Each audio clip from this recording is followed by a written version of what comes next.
So if you remember from setting up the player, we're going to be doing similar things because we're using the character controller. We're going to be checking, is the object actually grounded? And if he is grounded, we're going to run through, instead of a bunch of if statements, we're going to run through a switch statement for finding out what the state of the Goomba is in, and then what to do depending on that state. So let's start off with just a simple little conditional. We'll go in, we'll just say if, and if what? If the controller dot, let's make sure we spell this right. Our controller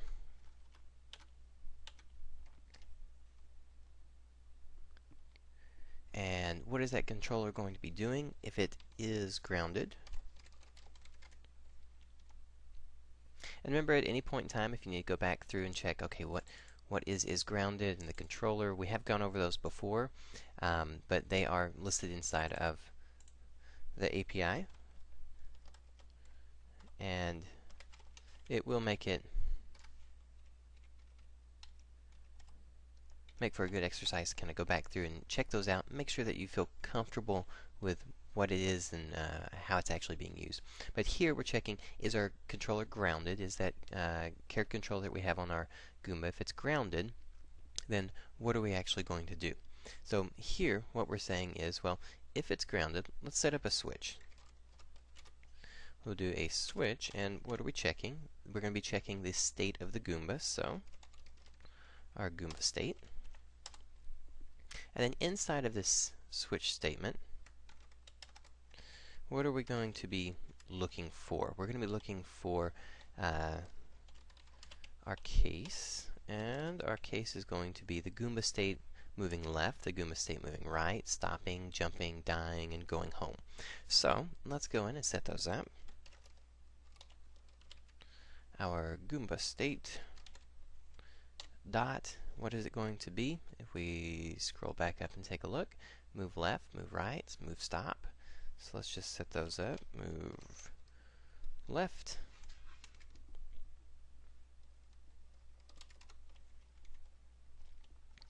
We've got an R in there. There we go.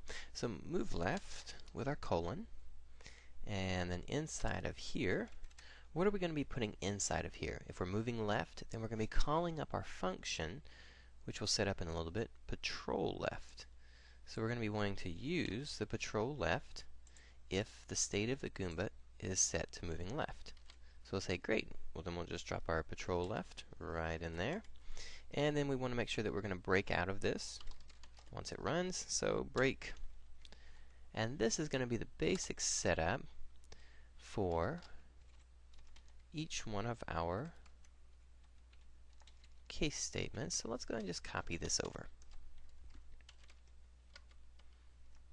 And we'll just switch things out as we go.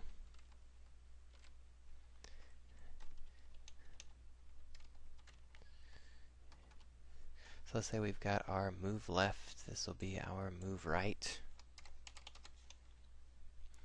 This will be our move stop.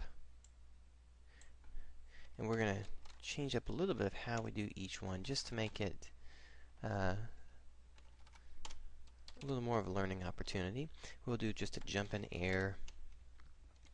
We're not actually checking left or right here, but we will check left or right inside of a statement. So hang on for a minute with those. It just gives us a chance to do something a little bit different. So we've got a jump air, we've got a stop, and then what was our next one? We had to do a move or a die. So let's do an enemy die. And then we've got that last one, which is just a let's go home. Alright, and then inside of here, we don't want patrol left for everything. That wouldn't make him do all that much except go left. So on the move right, we go back down. We say, well, we've got that nice little function set up to say patrol right. So let's do a patrol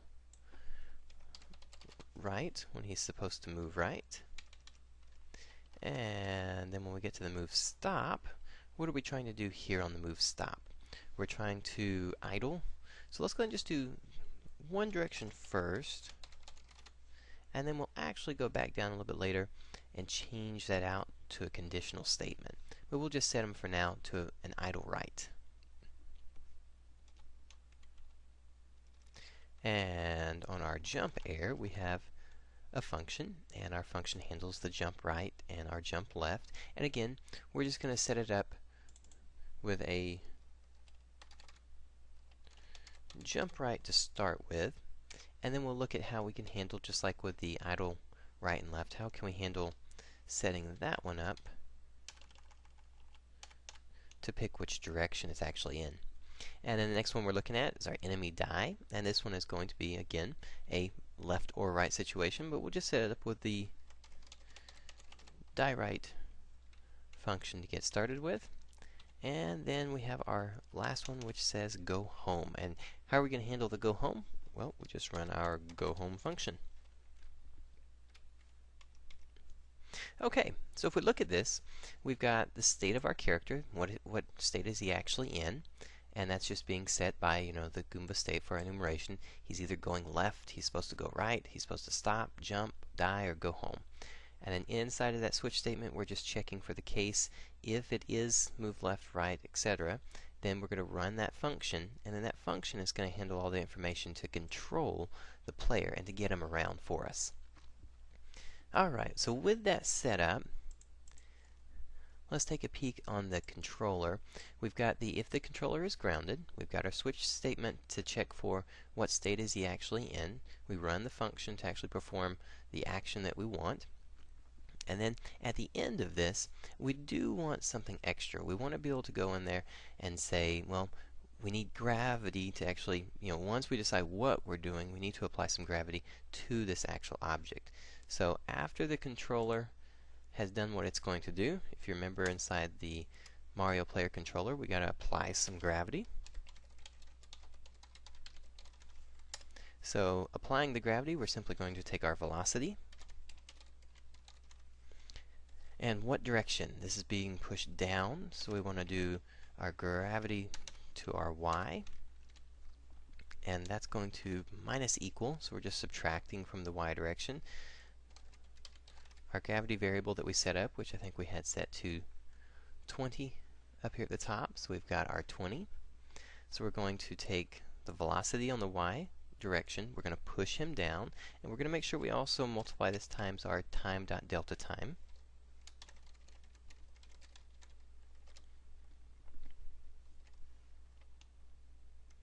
And this is actually applying the gravity. Now, what's the next thing we need to do? If you remember, we've got to actually move the controller. So we're setting this velocity, but we also have to move the controller based on it. So we have a controller.move function that we're going to look at. We're going to do our move the controller. And what is that one going to be? Our controller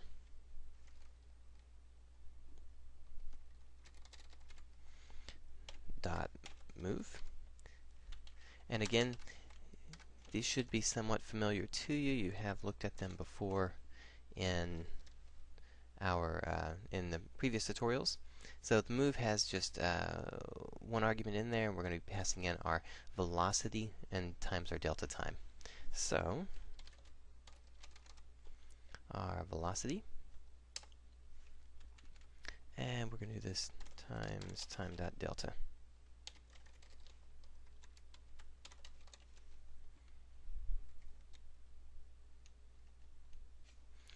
Okay. And this is going to move the controller. There we go. So if we save that one out, go back over, check our console, do we have any errors in here? If we don't have any errors, we're applying gravity, so we should have our character actually fall to the ground. There we go. So we get some action in here. We can also start finding out how close are we here. If we lift him up just a little, if we can, we see that we're a little bit under that. So let's adjust that controller just a bit. And we'll go into our character controller. And let's change up, push that down just a little right in there. Let's play on that one. We're still just a little bit high. We were at 2.4. Let's try 2.8. There we go. Our feet are just about right on top of that brick. So that's going to be a pretty good spot for us to work from. Okay, we'll apply that back out to our prefab, make sure that it sticks. And if you like nice even numbers, we could come in here and just do 0.26. There we go. Okay, that gets us started on the update. We've got gravity applied to the object. It's being forced down to the floor of our environment. And we've got the basic logic set up for our state of our object and then the functions that it's going to go through. So the first thing that we want to do when we go into this one is we're going to look at just, let's make him move left. Let's just get this object going in a direction and then possibly playing an animation. And we'll look at that next.